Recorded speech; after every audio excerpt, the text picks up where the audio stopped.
ओम नमो भगवते वासुदेवाय। आप सभी का हमारे YouTube चैनल पर हार्दिक स्वागत है। आज की वीडियो में आप जानेंगे देव उठनी एकादशी व्रत की सरल पूजा विधि, व्रत महत्व, मंत्र, साथ में जानेंगे एकादशी से जुड़ी पौराणिक कथाएं।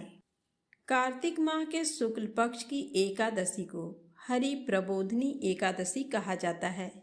इस दिन व्रत करने वाले मनुष्य को 1000 अश्वमेध और 100 राजसूय यज्ञ को करने के बराबर फल मिलता है।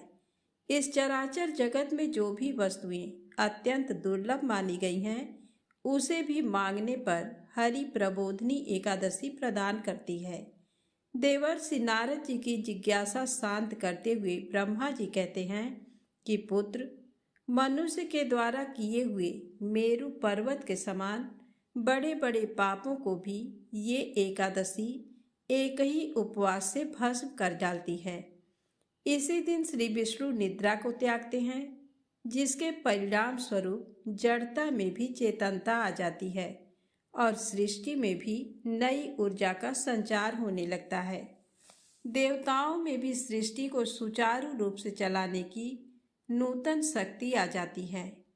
इसी व्रत का महात्म बतलाते हुए श्री महादेव जी भी कार्तिकेय जी से कहते हैं कि हे व्रतधारियों में श्रेष्ठ कार्तिकेय, जो पुरुष कार्तिक मास की स्थिति से अंतिम 5 दिनों 5 रात्रि में ओम नमो नारायणाय इस मंत्र के द्वारा श्री हरि का पूजन अर्चन करता है, वह समस्त नरक के दुखों से छुटकारा पाकर अनामय पद को प्राप्त होता है।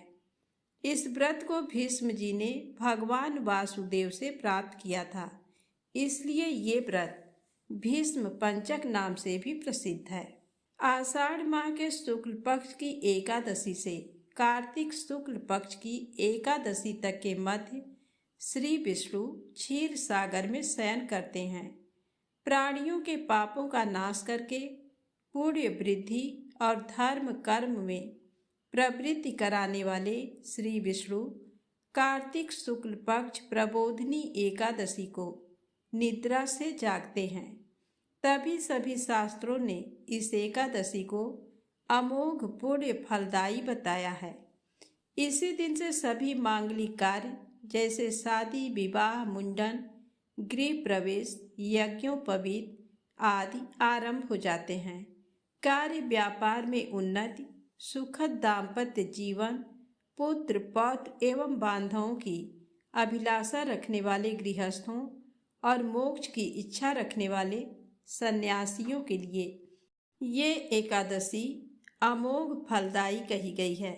अतः इस दिन श्री विष्णु का आवाहन, पूजन आदि करने से उस प्राणी के लिए कुछ भी करना शेष नहीं रहता। श्री विष्णु के शयन के परिणाम स्वरूप देवताओं की शक्तियां तथा सूर्यदेव का तेज क्षीण हो जाता है। सूर्य कमजोर होकर अपनी नीच राशि में चले जाते हैं या नीचाभिलाषी हो जाते हैं, जिसके परिणाम स्वरूप ग्रह मंडल की व्यवस्था बिगड़ने लगती है। प्राणियों पर अनेकों प्रकार की व्याधियों का प्रकोप होता है। इस एकादशी से श्री विष्णु निद्रा त्याग कर पुनः सुप्त सृष्टि में नूतन प्राण का संचार कर देवताओं को शक्ति संपन्न कर देते हैं। इस दिन व्रती को स्नान आदि के उपरांत श्री गणेश जी को नमस्कार करके ओम पुंडरीकाक्षाय नमः मंत्र पढ़कर अपने ऊपर जल छिड़कना चाहिए।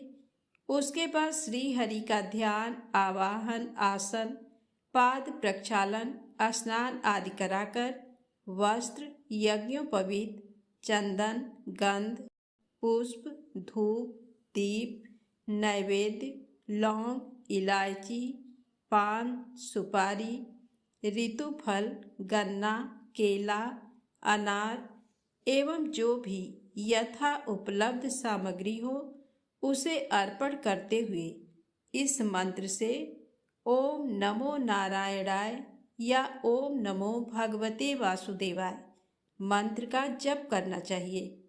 यदि पूजा के अन्य मंत्र न आते हों तो ये मंत्र ही पर्याप्त है। भक्ति भाव से श्रीमद् भागवत महापुराण, श्री विष्णु सहस्त्रनाम, गजेंद्र मोक्ष, नारायण कवच, पुरुष सूक्त का पाठ अथवा श्रवण करने से व्रती की सभी मनोकामनाएं पूर्ण होती हैं। इस दिन रात्रि जागरण के समय शंख में जल लेकर फल तथा नाना प्रकार के यथा उपलब्ध द्रव्यों के साथ श्री विष्णु का ये मंत्र ओम कृष्णाय वासुदेवाय हरे परमात्मने प्रणतः क्लेश नाशाय गोविंदाय नमो नमः, ये मंत्र बोलते हुए अर्घ्य देना चाहिए। संपूर्ण तीर्थों में स्नान करने और सब प्रकार के दान देने से जो फल मिलता है उससे करोड़ों गुना फल इस दिन मात्र अर्घ्य देने से मिलता है। जो भक्त श्री हरि पर केतकी, अगस्त और तुलसी के पत्र अर्पण करते हुए श्री हरि नाम का कीर्तन करता है वह सभी कष्टों से मुक्ति पा लेता है। अब आइए सुने देव उठनी एकादशी व्रत की पौराणिक कथा। कथा के अनुसार एक राज्य था जहाँ के सभी निवासी एकादशी व्रत का पालन किया करते थे। पालन इतनी कड़ाई से होता था कि एकादशी के दिन क्या मनुष्य और क्या पशु पक्षी किसी को भी भोजन नहीं दिया जाता था। एक बार एक बाहरी व्यक्ति राजा के राज्य में नौकरी पाने की इच्छा से पहुंचा। तब राजा ने नौकरी देने का वचन तो दिया, लेकिन एक शर्त के साथ। शर्त ये थी कि महीने में जो 2 बार एकादशी आती है उन दोनों दिन उसे भोजन नहीं मिलेगा। नौकरी के चलते व्यक्ति ने राजा की बात मान ली। जब अगले महीने एकादशी आई तो राजा के कथन अनुसार उस व्यक्ति को अन्न नहीं मिला। हालांकि उसे राजा की ओर से फलाहार की सामग्री प्रदान की गई, लेकिन उस व्यक्ति से भूख बर्दाश्त नहीं हुई और वो राजा से अन्न की मांग करने लगा। वह राजा के सामने अन्न के लिए गिड़गिड़ाने लगा। राजा ने उस व्यक्ति को नौकरी की शर्त याद दिलाते हुए अन्न देने से मना कर दिया, मगर भूख से बेबस वो व्यक्ति अन्न की मांग करता रहा। जिसके बाद राजा ने उसे अन्न देने का आदेश जारी कर दिया। राजा के आदेश पर उस व्यक्ति को कच्चा आटा, चावल और दाल दिया गया। भोजन सामग्री पाकर व्यक्ति खुश हो गया और नदी किनारे पहुंच गया। नदी के तट पर पहुंचते ही उसने स्नान किया और भोजन पकाने की तैयारी में जुट गया। जैसे ही भोजन तैयार हुआ उसने भगवान विष्णु का स्मरण किया और उन्हें भोजन पर आमंत्रित करने लगा। उसकी प्रार्थना सुनकर भगवान विष्णु अपने चतुर्भुज स्वरूप में पीले वस्त्र धारण किए प्रकट हुए। वह व्यक्ति भगवान के साथ भोजन करने लगा। भगवान विष्णु ने भी उसके साथ बड़े ही प्यार से खाना खाया और फिर वो अपने धाम वापस लौट गए। जब अगली एकादशी आई तो उस व्यक्ति ने राजा से पुनः ज्यादा मात्रा में खाना मांगा, जिसका कारण उसने ये बताया कि वह भगवान के साथ खाना खाता है और पहली एकादशी पर खाना कम पड़ गया था। व्यक्ति की बात सुन राजा अचरज में पड़ गया। उस व्यक्ति की बात पर राजा को भरोसा नहीं हुआ। राजा मन ही मन सोचने लगा कि इतने सालों से वह एकादशी का व्रत कर रहा है, लेकिन भगवान ने उसे आज तक दर्शन नहीं दिए। वहीं जिसने एकादशी का कभी व्रत नहीं किया, भगवान उसके साथ खाना खाते हैं। राजा के मन में अविश्वास देख उस व्यक्ति ने राजा को अपने साथ चलने को कहा।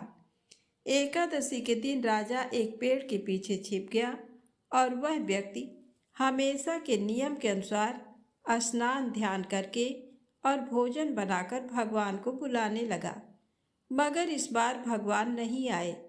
व्यक्ति ने कई बार भगवान से आने की प्रार्थना की, लेकिन मानो भगवान ने उसकी हर प्रार्थना अनसुनी कर दी। जिसके बाद उस व्यक्ति ने नदी में कूदकर भगवान से अपनी जान देने की बात कही। वह व्यक्ति नदी में कूदने ही जा रहा था कि तभी भगवान प्रकट हो गए और उसे रोक लिया। वे उसके साथ बैठकर भोजन करने लगे। भोजन के बाद भगवान उस व्यक्ति को बैठाकर अपने साथ अपने धाम ले गए।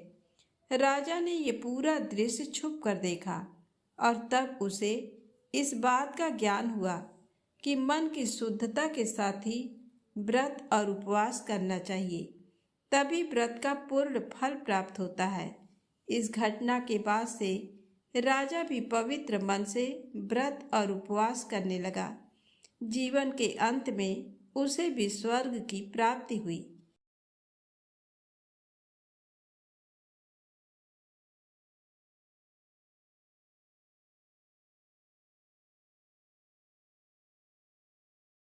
तो प्रेम से बोलें, लक्ष्मी नारायण की जय हो।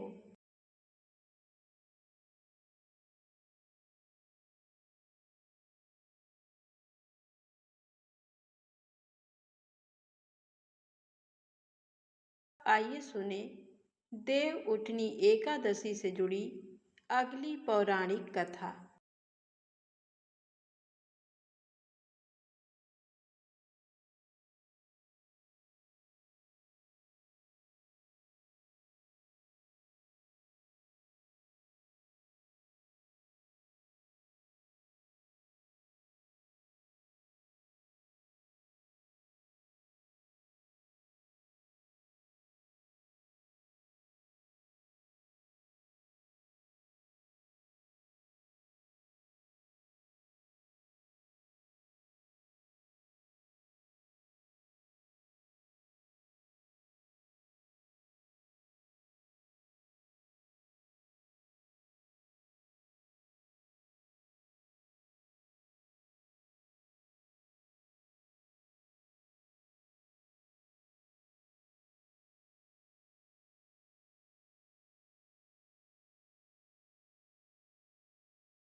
कथा के अनुसार एक राजा था।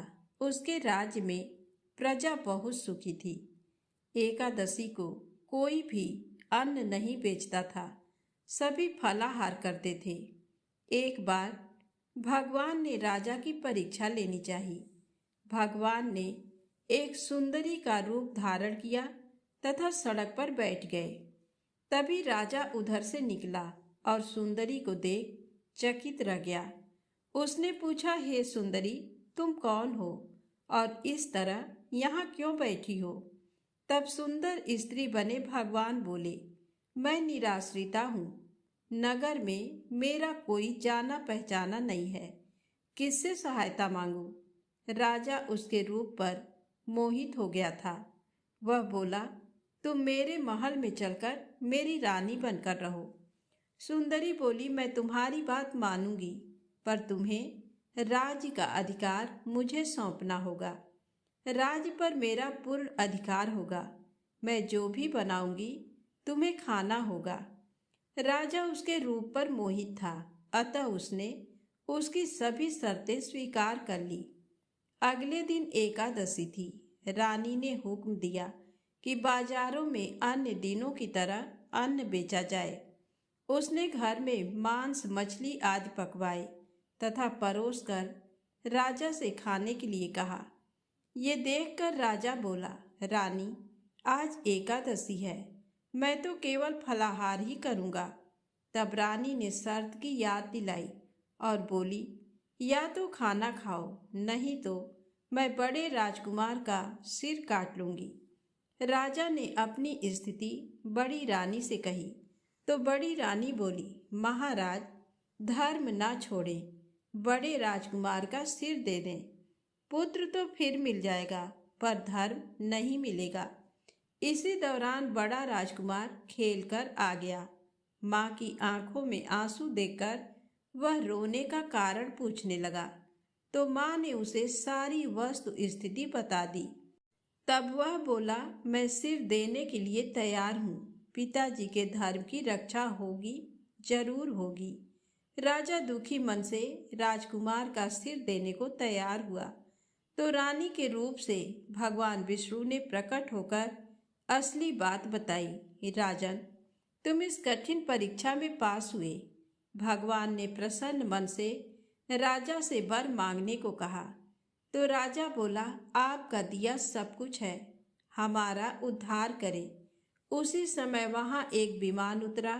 राजा ने अपना राज पुत्र को सौंप दिया और विमान में बैठकर परम धाम को चला गया।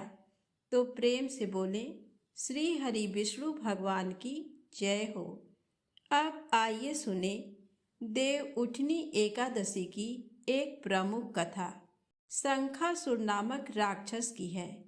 शंखासुर ने तीनों लोकों में बहुत ही उत्पात मचाया हुआ था। तब सभी देवताओं के आग्रह करने पर भगवान विष्णु ने उस राक्षस से युद्ध किया और ये युद्ध कई वर्षों तक चला। युद्ध में वह असुर मारा गया और इसके बाद भगवान विष्णु विश्राम करने चले गए। कार्तिक शुक्ल एकादशी के दिन भगवान विष्णु की निद्रा टूटी थी और सभी देवताओं ने भगवान विष्णु की पूजा की थी। शिव महापुराण के अनुसार पौराणिक समय में दैत्यों का राजा दंभ हुआ करता था। वह बहुत बड़ा विष्णु भक्त था। कई सालों तक उसके यहाँ संतान नहीं होने के कारण उसने शुक्राचार्य को अपना गुरु बनाकर उनसे श्री कृष्ण मंत्र प्राप्त किया। ये मंत्र प्राप्त करके उसने पुष्कर सरोवर में घोर तपस्या की। भगवान विष्णु उसकी तपस्या से प्रसन्न हुए और उसे संतान प्राप्ति का वरदान दे दिया। भगवान विष्णु के वरदान से राजा दंभ के यहाँ एक पुत्र ने जन्म लिया। इस पुत्र का नाम शंखचूड़ रखा गया। बड़ा होकर शंखचूड़ ने ब्रह्मा जी को प्रसन्न करने के लिए पुष्कर में घोर तपस्या की। उसकी तपस्या से प्रसन्न होकर ब्रह्मा जी ने उसे वरदान मांगने को कहा। तब शंखचूड़ ने वरदान मांगा कि वह हमेशा अजर अमर रहे, वह कोई भी देवता उसे नहीं मार पाए। ब्रह्मा जी ने उसे ये वरदान दे दिया और कहा कि वह बद्री बन जाकर धर्मध्वज की पुत्री तुलसी, जो तपस्या कर रही है, उससे विवाह कर ले। शंखचूड़ ने वैसा ही किया और तुलसी के साथ विवाह के बाद सुखपूर्वक रहने लगा। उसने अपने बल से देवताओं, असुरों, दानवों, राक्षसों, गंधर्वों, नागों, किन्नरों, मनुष्यों तथा त्रिलोकी के सभी प्राणियों पर विजय प्राप्त कर ली। वह भगवान श्री कृष्ण का परम भक्त था। शंखचूड़ के अत्याचारों से सभी देवता परेशान होकर ब्रह्मा जी के पास गए और ब्रह्मा जी उन्हें भगवान विष्णु के पास ले गए। भगवान विष्णु ने कहा कि शंखचूड़ की मृत्यु भगवान शिव के त्रिशूल से ही होगी, अतः आप उनके पास जाएं। भगवान शिव ने चित्ररथ नामक गण को अपना दूत बनाकर शंखचूड़ के पास भेजा। चित्ररथ ने शंखचूड़ को समझाया कि वह देवताओं को उनका राज्य लौटा दे, परंतु शंखचूड़ ने मना कर दिया और कहा कि वह महेश्वर से युद्ध करना चाहता है। भगवान शिव को जब ये बात पता चली तो वे युद्ध के लिए अपनी सेना लेकर निकल पड़े। इस तरह देवता और दानवों में घमासान युद्ध हुआ, परंतु ब्रह्मा जी के वरदान के कारण शंखचूड़ को देवता नहीं हरा पाए। भगवान शिव ने शंखचूड़ का वध करने के लिए जैसे ही अपना त्रिशूल उठाया, तभी आकाशवाणी हुई कि जब तक शंखचूड़ के हाथ में श्रीहरि का कवच है और इसकी पत्नी का सतीत्व अखंडित है, तब तक इसका वध असंभव है। आकाशवाणी सुनकर भगवान विष्णु वृद्ध ब्राह्मण का रूप धारण कर शंखचूड़ के पास गए और उससे श्री हरि कवच दान में मांग लिया। शंखचूड़ ने वह कवच बिना किसी संकोच के दान कर दिया। इसके बाद भगवान विष्णु शंखचूड़ का रूप बनाकर तुलसी के पास गए। शंखचूड़ रूपी भगवान विष्णु ने तुलसी के महल के द्वार पर जाकर अपनी विजय होने की सूचना दी।